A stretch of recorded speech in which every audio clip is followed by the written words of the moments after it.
Hello welcome back Aisha's കിച്ചണിലേക്ക് എല്ലാവർക്കും സ്വാഗതം. എല്ലാവരും സുഖമായിട്ടിരിക്കുമെന്ന് വിശ്വസിക്കുന്നു. അപ്പോൾ ഇന്ന് വന്നിട്ടുള്ളത് ഒരു അടാറ് ചിക്കൻ കറിയുടെ റെസിപ്പിയുമായിട്ടാണ്. ഈ ഒരു കറി നിങ്ങൾ വീട്ടിലുണ്ടാക്കുവാണെങ്കിൽ എത്ര ഉണ്ടാക്കിയിട്ടുണ്ടെങ്കിലും കറി തികയാതെ പോവും, അത് ഉറപ്പായിട്ടുണ്ടാവുന്ന സംഭവമാണ്.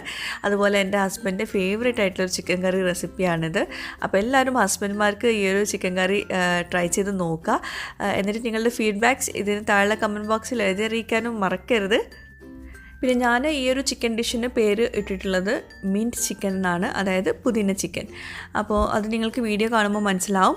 പിന്നെ നമ്മുടെ ഐഷസ് കിച്ചൺ ചാനൽ ഇതുവരെ സബ്സ്ക്രൈബ് ചെയ്യാത്തവരുണ്ടെങ്കിൽ നിങ്ങൾക്ക് ഈ ചാനൽ ഇഷ്ടമാവുന്നുണ്ടെങ്കിൽ ഒന്ന് സബ്സ്ക്രൈബ് ചെയ്യണേ. അവിടെ കന്നഡ സബ്സ്ക്രൈബ് ബട്ടൺ ഒന്ന് പ്രസ് ചെയ്യുക. അതിൻ്റെ കൂടെ ചെറിയൊരു ബെല്ലൈക്കൺ ഉണ്ട്, അതുകൊണ്ട് ഒന്ന് പ്രസ് ചെയ്യുക.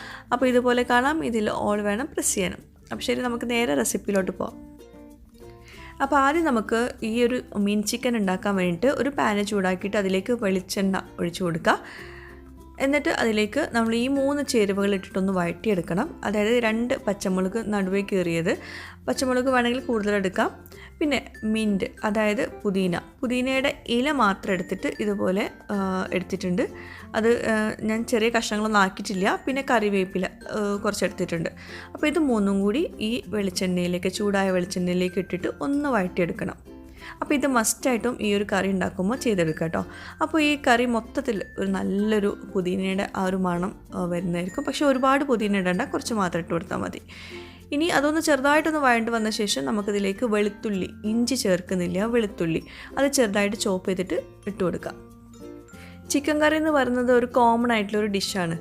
ഒരേ ചേരുവകളാണെങ്കിൽ പോലും നമ്മൾ ഓരോരുത്തരും ഉണ്ടാക്കുമ്പോഴും വളരെ വ്യത്യസ്തമായിരിക്കും. അതിന് കാരണം എന്താണെന്ന് വെച്ചിട്ടുണ്ടെങ്കിൽ ചില ചേരുവകൾ നമ്മൾ ആദ്യം ഇടും, ആ ചേരുവകൾ നമ്മൾ ലാസ്റ്റ് ഇട്ടാൽ വേറൊരു ടേസ്റ്റ് ആയിരിക്കും. അപ്പോൾ അത് നമുക്ക് ഈ ഒരു റെസിപ്പിയിൽ നിന്ന് മനസ്സിലാക്കാൻ പറ്റും. ഇനി അതൊന്ന് വഴണ്ട് വന്ന ശേഷം ഞാനതിലേക്ക് 2 സവോള ചെറുതായിട്ട് കനം കുറച്ച് അരിഞ്ഞത് ചേർത്ത് കൊടുക്കുന്നുണ്ട്. ഈ ഒരു കറിയിലേക്ക് നമ്മൾ എക്സ്ട്രാ വെള്ളം ഒഴിക്കാണ്ട് നമ്മളിതിലേക്ക് സവോളയാണ് ഗ്രേവിക്കായിട്ട് നമ്മൾ കൂടുതൽ ചേർക്കുന്നത്. അപ്പോൾ സവോള കൂടുതൽ ചേർക്കണം നമ്മൾ, ഗ്രേവി കൂടുതൽ വേണമെങ്കിൽ. അപ്പം സവോള ഒന്ന് വഴണ്ടി വരാൻ വേണ്ടി ഞാൻ ഇതിലേക്ക് ആവശ്യത്തിനുള്ള ഉപ്പ് ചേർത്തിട്ട് നന്നായിട്ടൊന്ന് വഴറ്റിയിട്ട് ഒന്ന് അടച്ച് വെച്ചിട്ടൊന്ന് വേവിച്ചെടുക്കുന്നുണ്ട്. ഇതൊക്കെ ഒരു മീഡിയം ഫ്ലെയിമിൽ വെച്ചിട്ട് വേണം ചെയ്യാൻ. അപ്പോൾ സവോള ഒന്ന് സോഫ്റ്റായിട്ട് വരുന്ന വരെ ഒന്ന് അടച്ച് വയ്ക്കുക. അപ്പം സോഫ്റ്റായിട്ടുണ്ട്. ഇതിപ്പോൾ തുറക്കുന്ന സമയത്ത് നല്ലൊരു മണമായിരിക്കും ഈ വെളുത്തുള്ളിയുടെയും സവോളയുടെയും. അതുപോലെ കൂടുതലായിട്ട് പറയുകയാണെങ്കിൽ പുതിനയുടെയും കറിവേപ്പിലയുടെയും ഒക്കെ ആ ഒരു മണം ഉണ്ടല്ലോ, എല്ലാം കൂടി നന്നായിട്ട് നല്ലൊരു മണമായിരിക്കും. ഇത് തന്നെയായിരിക്കും നമ്മളെ ആ ഒരു ചിക്കൻ ഡിഷിൻ്റെ പ്രത്യേക ഒരു ടേസ്റ്റിന് കാരണം. അപ്പോൾ അത് വഴറ്റിയെടുത്ത ശേഷം സവോള ഒന്ന് സോഫ്റ്റായിട്ട് വന്ന ശേഷം ഇതിലേക്ക് ഒരു വലിയ തക്കാളി ചെറുതായിട്ട് ചോപ്പ് ചെയ്ത് ചേർത്ത് കൊടുക്കുന്നുണ്ട്. അതിൻ്റെ കൂടെ തന്നെ കുറച്ചുകൂടെ ഉപ്പ് ചേർത്ത് കൊടുക്കുന്നുണ്ട്. ഉപ്പ് ചേർക്കുന്നത് ഇത് പെട്ടെന്ന് വഴണ്ട് കിട്ടാനാണ് കേട്ടോ. എന്നിട്ട് വീണ്ടും ഒന്ന് അടച്ച് വെക്കുന്നുണ്ട്. തക്കാളി ഒന്ന് ചെറുതായിട്ട് സോഫ്റ്റായിട്ട് വന്നിട്ട് നമുക്ക് ബാക്കിയൊക്കെ ചേർത്ത് കൊടുക്കാം. അപ്പോൾ വീണ്ടും തുറന്നു നോക്കി തക്കാളി ഒന്ന് സോഫ്റ്റായിട്ട് വന്നിട്ടുണ്ട്. വല്ലാണ്ട് വഴണ്ട് വരണ്ട, നമ്മൾ ബാക്കി ചേരുവകൾ ചേർത്തിട്ട് അതിൻ്റെ കൂടെ തക്കാളി വെന്തോളും. ഇനി നമുക്കിതിലേക്ക് ചേർക്കാനുള്ളത് മസാലപ്പൊടികളാണ്. ഞാനിപ്പോൾ ഇവിടെ 1/2 ടീസ്പൂണ് മഞ്ഞൾപ്പൊടിയും 1/2 ടീസ്പൂണ് ഗരം മസാലപ്പൊടിയും പിന്നെ 2 ടേബിൾ സ്പൂണ് മല്ലിപ്പൊടിയും 2 ടേബിൾ സ്പൂണ് കാശ്മീരി ചില്ലി പൗഡറും ചേർത്തിട്ടുണ്ട്. കാശ്മീരി ചില്ലി പൗഡർ ചേർക്കുമ്പോൾ നമുക്ക് കറിക്ക് നല്ലൊരു കളറും കിട്ടും, അതുപോലെ തന്നെ എരിവ് അധികം ഉണ്ടാവില്ല. അപ്പോൾ അതുകൊണ്ട് തന്നെ കാശ്മീരി ചില്ലി പൗഡർ ചേർത്താൽ നമുക്ക് ഈ കറിക്ക് ആ ഒരു കളറ് കിട്ടുള്ളൂ കേട്ടോ. എന്നിട്ട് ഇതുപോലെ ഇങ്ങനെ വഴറ്റിയെടുക്കുക. ആ ഒരു മസാലയുടെ ആ ഒരു കുത്തുന്ന ഫ്ലേവർ ഉണ്ടല്ലോ, അതൊക്കെ ഒന്ന് പോയി കിട്ടാനാണ് നമ്മളിത് ഇതുപോലെ ചെയ്തെടുക്കുന്നത്. പിന്നെ കുറഞ്ഞ ഫ്ലെയിമിൽ വെച്ചിട്ട് വേണം ഈ മസാലപ്പൊടികളൊന്ന് വഴറ്റിയെടുക്കാൻ കേട്ടോ. അതൊക്കെ ഒന്ന് ശ്രദ്ധിക്കുക, ചെറിയ ചെറിയ കാര്യങ്ങളാണ്, എന്നാലും ശ്രദ്ധിക്കുക. ഞാനിപ്പോൾ ഇതിലേക്ക് കുറച്ച് വെള്ളം, 1 ടീസ്പൂണൊക്കെ വെള്ളം ഒഴിച്ചിട്ട് ഒന്നിങ്ങോട്ട് എന്താ പറയുക, ആ ഒരു മസാല ഒന്ന് കമ്പൈനായിട്ട് വരാൻ വേണ്ടിയിട്ട് ഒരു 1-2 ടീസ്പൂൺ വെള്ളം ഒഴിച്ചിട്ട് ഒന്ന് കമ്പൈനാക്കി എടുക്കുക. ഒരു റോസ്റ്റ് പരുവത്തിലാക്കിയെടുക്കുക. മസാല ഇപ്പോൾ ടേസ്റ്റ് ചെയ്ത് നോക്കുക. അപ്പോൾ മസാല നന്നായിട്ട് കുക്കായിട്ടുണ്ടെന്ന് മനസ്സിലായാൽ മാത്രം ചിക്കൻ ഇട്ട് കൊടുക്കുക കേട്ടോ. 1 കിലോ ചിക്കന് ചെറിയതായിട്ട് കട്ട് ചെയ്തിട്ട് ഇട്ട് കൊടുത്തിട്ടുണ്ട്. ഈ ഒരു കറിക്ക് നമ്മൾ ചിക്കൻ ഇട്ട് കൊടുക്കുമ്പോൾ കുറച്ചൊരു ചെറിയ പീസാക്കിയിട്ട് കട്ട് ചെയ്തിട്ട് ഇട്ട് കൊടുക്കുക. എന്നാലേ നന്നായിട്ട് മസാലയൊക്കെ ചിക്കനിൽ നന്നായിട്ട് പിടിക്കുള്ളൂ. അപ്പം ഈ ഒരു മസാലയിൽ ചിക്കനൊക്കെ നന്നായിട്ട് കോട്ട് ചെയ്തെടുത്ത ശേഷം ഇതൊന്ന് അടച്ച് വെച്ചിട്ടൊന്ന് വേവിച്ചെടുക്കുക. മീഡിയം ഫ്ലെയിമിൽ വെച്ചിട്ട് വേവിച്ചെടുക്കുക. നമ്മളിതിലേക്ക് ഒട്ടും തന്നെ വെള്ളം ചേർക്കുന്നില്ല കേട്ടോ, അത് പ്രത്യേകം ശ്രദ്ധിക്കുക. കാരണം ചിക്കൻ നമ്മൾ കുക്ക് ചെയ്യുന്ന സമയത്ത് അതിലേക്ക് വെള്ളം ഇറങ്ങി വരും. ഇനി നമ്മളിതിലേക്ക് 1 പിടി പുതിന ചേർത്ത് കൊടുക്കുന്നുണ്ട്. ഇതുപോലെ തണ്ട് ഒഴിവാക്കിയിട്ട് ഇല മാത്രം എടുത്തിട്ട് വേണം ചേർത്ത് കൊടുക്കാൻ. ഇല ഞാൻ ചെറുതായിട്ടൊന്ന് കട്ട് ചെയ്തിട്ടാണ് ചേർത്ത് കൊടുക്കുന്നത് കേട്ടോ. അപ്പോൾ ഇല അപ്പാടല്ല, ഇല ഒന്ന് കട്ട് ചെയ്തിട്ട് ചേർത്ത് കൊടുക്കുന്നത്. അപ്പോൾ നല്ലൊരു മണവും ഫ്ലേവറായിരിക്കും നമ്മുടെ ചിക്കൻ ഡിഷിന്. പുതിന മാത്രമേ ചേർക്കുന്നുള്ളൂ, മല്ലിയില ചേർക്കുന്നില്ല കേട്ടോ, അതൊക്കെ ശ്രദ്ധിക്കുക.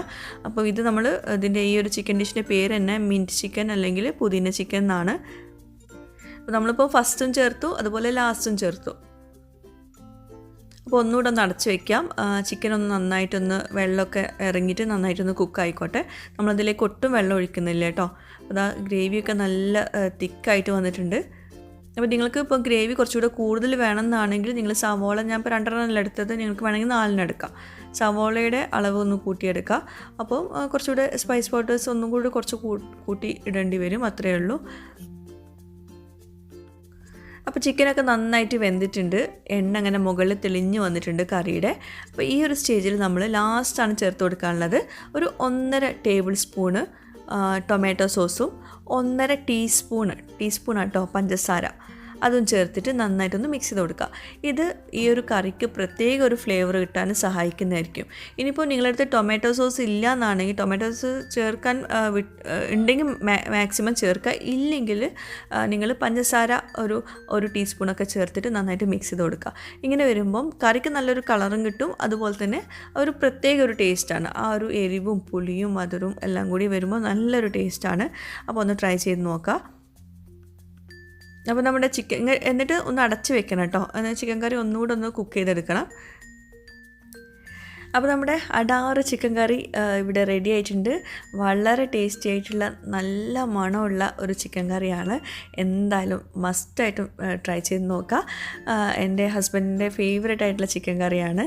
അപ്പോൾ ഞാൻ വല്ലപ്പോഴും മാത്രം ഉണ്ടാക്കി കൊടുക്കാറുള്ളൂ കേട്ടോ. ഏതൊരു ഡിഷാണെങ്കിൽ നമ്മൾ എപ്പോഴും ഉണ്ടാക്കുമ്പോൾ അതൊരു മടുപ്പ് വരും. അപ്പോൾ അതുകൊണ്ട് ഇത്രയും ടേസ്റ്റി ആയിട്ടുള്ള കറികളൊക്കെ നമ്മൾ വല്ലപ്പോഴും മാത്രമേ ഉണ്ടാക്കാൻ പാടുള്ളൂ.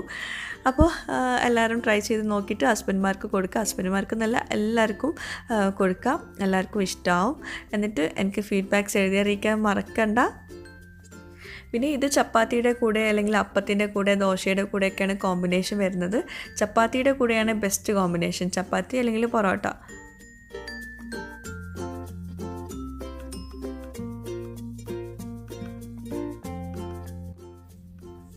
ആ ഒരു ഗ്രേവിയുടെ തിക്നെസ്സും ആ ഒരു കളറും അതുപോലെ ചിക്കനിലൊക്കെ നന്നായിട്ട് ഉപ്പ് പുളി മധുരം ഇതെല്ലാം നന്നായിട്ട് കോട്ട് ചെയ്തിട്ടുണ്ടാവും. അപ്പോൾ എന്താ പറയുക, ട്രൈ ചെയ്ത് നോക്കാം, ഇനി ഞാൻ പറയുന്നില്ല.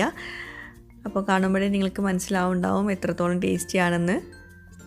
അപ്പോൾ ഇന്നത്തെ ഈ ഒരു വീഡിയോ എല്ലാവർക്കും ഇഷ്ടമായിട്ടുണ്ടാകുമെന്ന് വിശ്വസിക്കുന്നു. ഇഷ്ടമായി നിങ്ങളുടെ ഫ്രണ്ട്സുമായിട്ടും റിലേറ്റീവ്സുമായിട്ടൊക്കെ ഒന്ന് ഷെയർ ചെയ്യുക.